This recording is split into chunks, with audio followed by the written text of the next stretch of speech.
Portrait artist Emily Hughes told me she received a comment that went something like, "You have a really long, ugly phase in your paintings." Now, your initial response to that might be, "Man, people are so rude. The YouTube comments are just everyone's so horrible."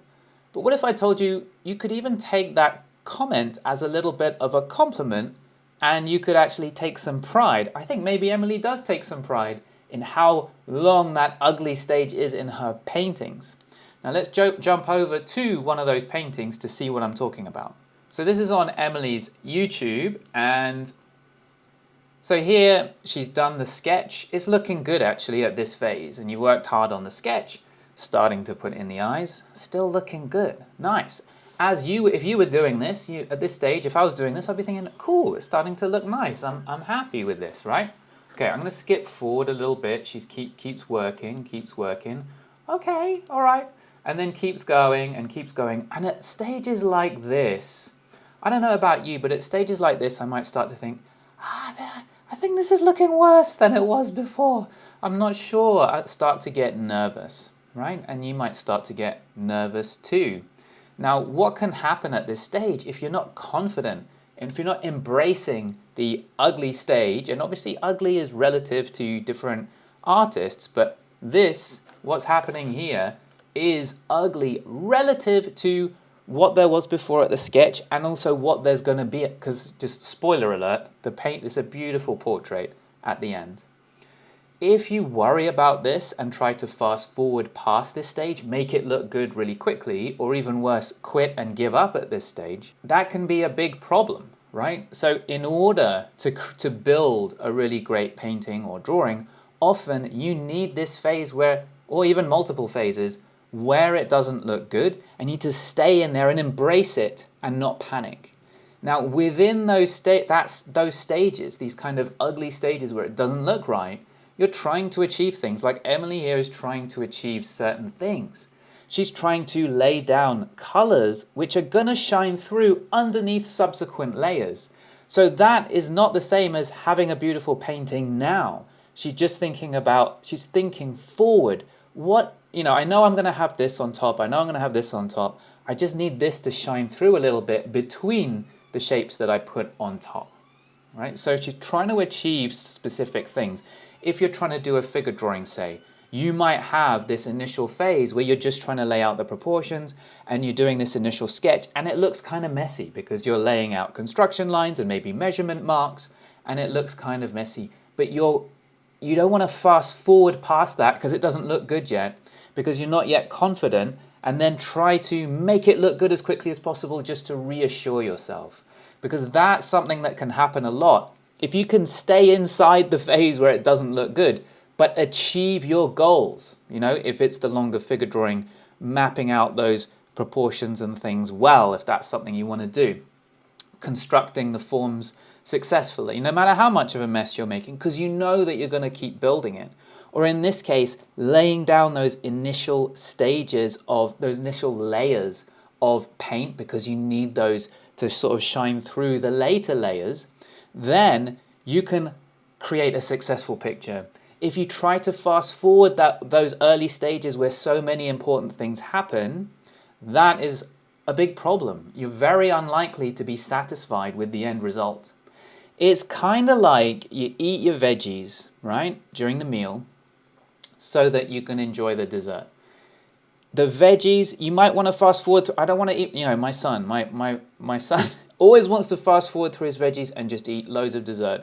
In our drawings and paintings, we want to fast forward these stages where it's not yet beautiful and get to that fun bit where you put in those marks and whatnot that create that beauty. But the problem is, if you don't stay in and embrace those earlier stages, the final result will be much less satisfying. The dessert will be less enjoyable if you haven't had your veggies. So, similar sort of thing here. So, even at this stage, I might be a little bit worried. She's kind of got past the main bit of that kind of ugly stage, but as she keeps going, she might kind of keep going kind of in and out of it, right? Put down marks that seem to mess up what she's already got. But that's because she has confidence One of the reasons that I think she can have such confidence in what these layers are doing, what they're achieving their goal, is because she's done a lot of portraits, and that's helped a little bit by her 100 heads challenge that she did, which I think she has a recent video about, so check that out. And so as those final layers go in, the portrait comes together and we're in a good place. Ah, thank goodness. So here is my friend Jared Cullum doing a watercolor painting a couple of years ago of a log cabin. Now we could pick almost any demo really, because most paintings go through these phases, right? And in watercolor, initial layers are these very light washes. And what you're doing is you're just trying to paint the lit areas. These are the areas of the painting that are lit up are going to go in first. They're not going to make any sense until the darks go in. And so these initial phases of the watercolor always look crazy, like a mess. They make no sense. And all Jared's trying to achieve is transitions from warm to cool. He's trying to, get in these like interesting colors and transitions and the sense of form in these lit areas. And so the painting, I'm going to fast forward through this, all through this section. If you haven't done lots of paintings already, completed them, you might not have that confidence. Is this actually going to work out? This doesn't look right. We keep going, we keep going. And he puts in the actual cabin now. And you can see none of the shadow of the cabin is in place. None of the darks are in here. And if we're looking at our painting at this phase and we don't have that confidence about what happens as you keep building the layers, might start to panic here. But then we'll keep going, oh my God, is this gonna work out? Right, we keep going, and it's only in the end when he goes to his darks, right? When he starts to bring in the darks, that the painting really starts to make sense and it starts to look cool. Now all the lit areas look lit, and now all those nice little gentle color transitions and stuff inside of there are gonna make sense, right? On this channel, I think sometimes my demos, what I show is a little bit misleading. Remember that when you're looking at someone's Instagram or YouTube, you're seeing them at their best. I'll show a demo or something, and that is my 12th attempt. So it looks like, because it's a gesture drawing, the marks I put down are kind of the final marks from the beginning. They're just quick sketches. Very often though, it's taken me, 5 to 10 goes to get there. And the reason for that is because the first attempts, I'm still figuring things out. So I might not be doing, measuring and all of this stuff and all these initial layers, because I only have really one layer in there.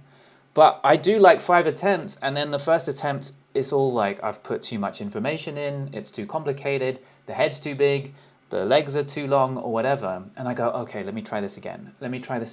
I'm learning every single time. So I have this ugly stage. It's the first 8 attempts or something of the picture, and it looks like it took me 3 minutes, but it might have taken me an hour or half an hour or something because of all those initial attempts. So it's very rare that you just put your pencil or your brush down and then boom, magic happens. It's either going to be this kind of slow process of building and constructing it so that it has good, if you're going for accuracy and proportion and all this kind of stuff, it's going to take time to build up those layers. Even if you're going for gesture, it might take multiple iterations to get that. With the gesture drawings, it's kind of like those guys who have this kind of really messy look to their hair, but somehow it looks really right and stylish. And it's like, oh, I just woke up out of bed and it just looks like this. They're like that. But they've spent an hour making it messy in just the right cool way, or at least I think that's what they do. I don't have enough hair for that. So it's kind of like that. I've done multiple attempts so that final one, it feels spontaneous and natural and confident and easy, but I've gone through these ugly stages all the while. Now, sometimes you will have a picture that has an ugly stage and stays in the ugly stage forever, right? It's just not meant to be, and that's okay. You can just stop it. You probably learned a bunch of stuff, have another go, try a different painting, etc. But sometimes with a painting, or very often actually, you just need to keep going or try again. Or with a drawing, it didn't work out, just have another go, try it again or a third time. And each time you're getting better. Even in your these are specific to within a painting, but even in your whole learning process, there is basically a long initial stage when learning to draw, which you could call the ugly stage, because learning drawings, where you're learning stuff, tends to be ugly. Every time I'm trying to learn something new, like pick up a new material, or I'm going to learn a new technique or work on something, I know I'm going to go through an ugly stage in the learning. So every picture might have an ugly stage, and the whole learning process has an ugly stage. And it's so good if you can embrace ugliness for a little while for that kind of beauty that is going to hopefully come later on. Something that can help with this is, if it's going to be a painting or a longer drawing, doing a little sketch. So you know it's kind of going to work because you've got this mini quick version which has gone all the way up to the final values, right? All the darks are in, or all the lights are in, or whatever. And you can see, okay, it's gonna work. It's gonna look pretty cool. So I did this painting of a street in my area, but before I did that, I did it in my sketchbook quickly in a small format. And you can do that with just values, just black and white, just to check, is this painting gonna work as a sort of big, simple statement of light and dark? Is it gonna make sense? So little sketches can really help you have confidence to stay in your ugly stage and not fast forward through it or quit too early in the process. Next time you're in your drawing or painting ugly stage, or in your learning a new skill ugly stage, embrace the ugly stage. The ugly stage is your friend. So if you want to learn how to draw figures, we have systems, really clear, simple systems. Check out our free Fresh Eyes mini course, or if you want to get real serious, join our membership, our study group, really supportive, loads of feedback, brilliant courses, even though I do say so myself. So check it out. And there'll be another video on the screen about the stages of learning a new skill. So check that out, and I'll see you over there.